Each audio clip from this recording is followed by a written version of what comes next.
Bismillahirrahmanirrahim. Assalamualaikum warahmatullahi wabarakatuh. Perkenalkan, saya Utami Kusuma Dewi.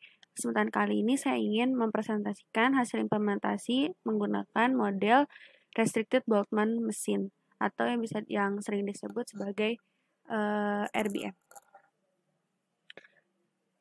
Untuk studi kasus kali ini, penerapan RBM sendiri digunakan untuk salah satu kasus sebuah sistem rekomendasi untuk rekomendasi film, di mana rekomendasi tersebut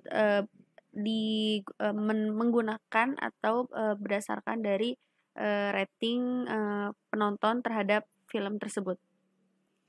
Problem yang diangkat pada kasus ini ialah di mana sebuah peringkat film saat ini sering berubah-ubah dalam artian maksudnya tidak nggak saklek gitu, like or dislike gitu. Sekarang tuh rating tuh tidak berdasarkan dua komponen itu saja, tapi sekarang rating film itu memiliki range di mana dari 1 sampai 5 yang biasa kita bisa lihat itu di IMDb salah satunya, atau kita bisa kalau mau nonton di Netflix atau di um, platform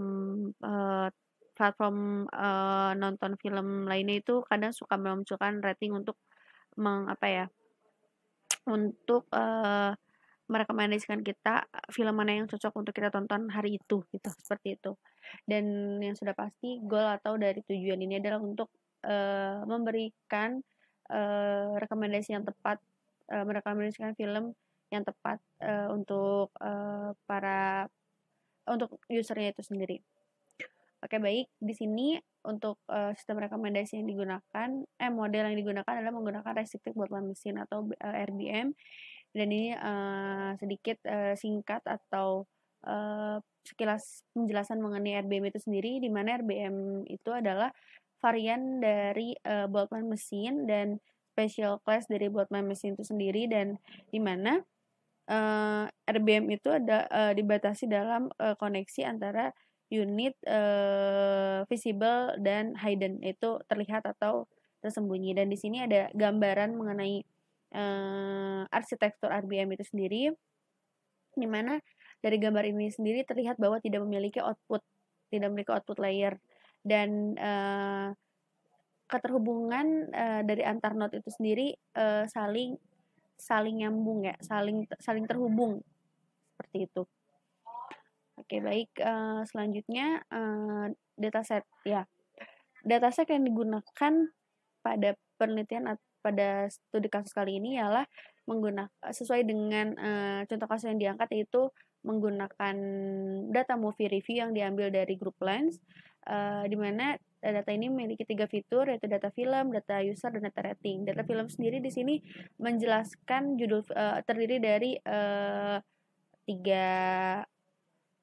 tiga atribut, ada ID, ada judul film beserta tahunnya, tapi dia satu kolom, dan kolom yang ketiga itu adalah genre dari film itu sendiri.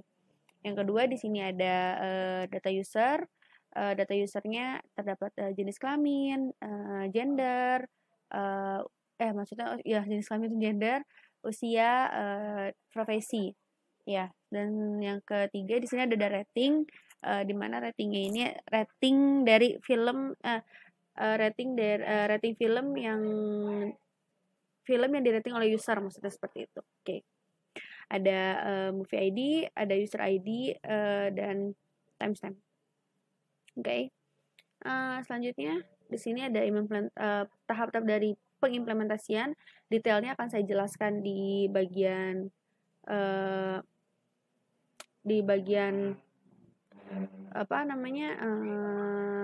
Collapse, di Google Collapse untuk penjelasan lebih detailnya, di mana ada data processing, ada build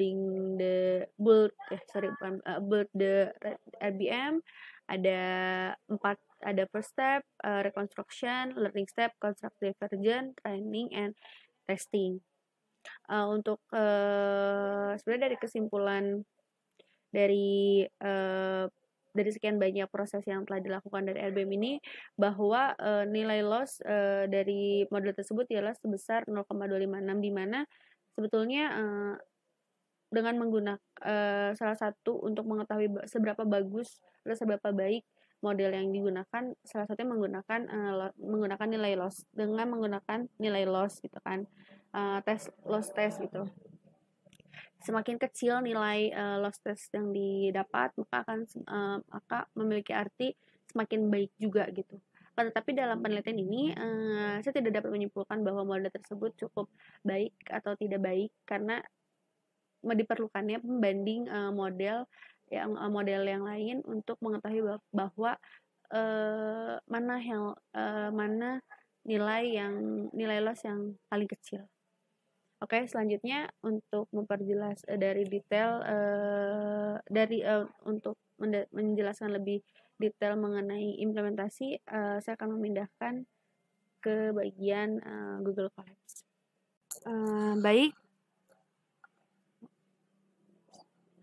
Baik, kali ini saya akan melanjutkan detail dari penjelasan tentang implementasi dari RBM itu sendiri. Di sini sesuai dengan beberapa step atau beberapa tahap yang dilakukan pada proses implementasi. Di sini yang pertama data processing, di mana di sini saya menggunakan beberapa library tentunya untuk memudahkan pemrosesan dalam RBM itu sendiri. Dan di sini saya menyiapkan datasetnya dengan mendownload dari grup plan tersebut, dari grup plan tadi yang sudah saya sebutkan sebelumnya juga. Dan di sini saya memperlihatkan dataset yang saya gunakan seperti data movie. Di sini ada data user, data rating. Ya, di sini adalah dataset yang saya gunakan. Ya, lalu selanjutnya ini adalah proses di mana mempersiapkan mana dataset yang digunakan dan mana data testing yang digunakan. Untuk dataset dan data testing sendiri menggunakan data yang sama, cuman sudah disiapkan untuk data testing, data trainingnya. Jadi pada saat mendownload di sini,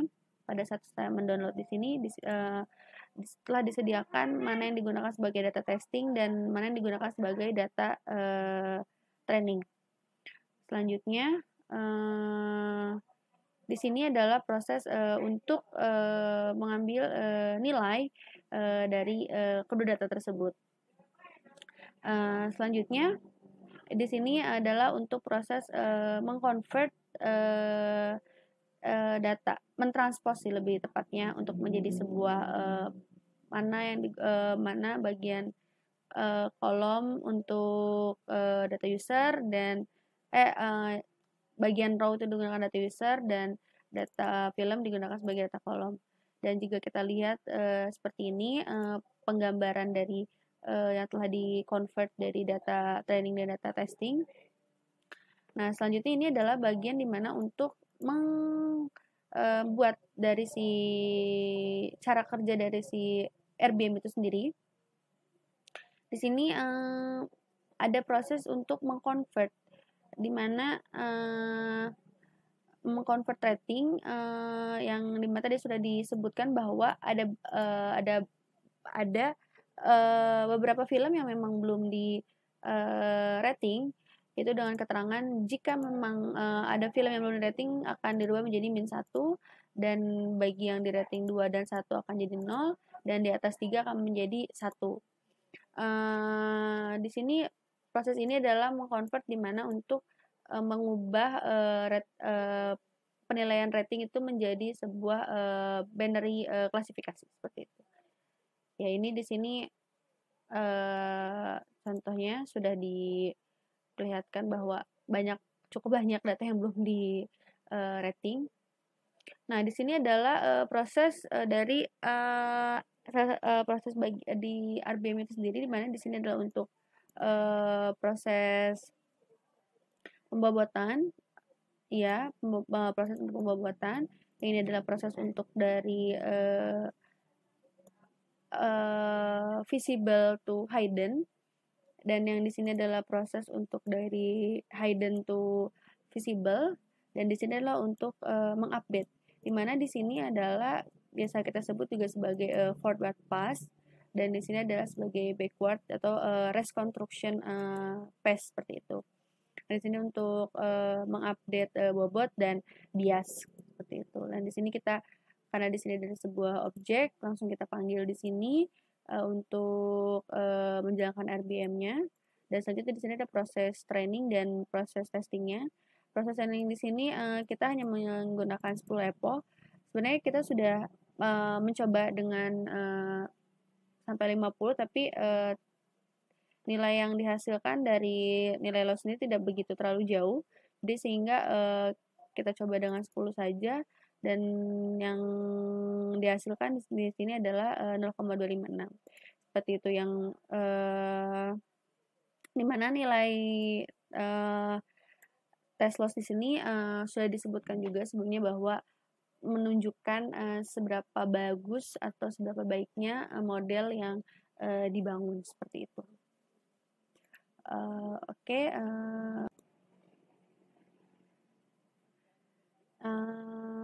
saya cukupkan sampai di sini presentasi saya mengenai implementasi dari model RBM. Saya ucapkan terima kasih sekali lagi. Wabillahi taufiq walhidayah. Wassalamualaikum warahmatullahi wabarakatuh.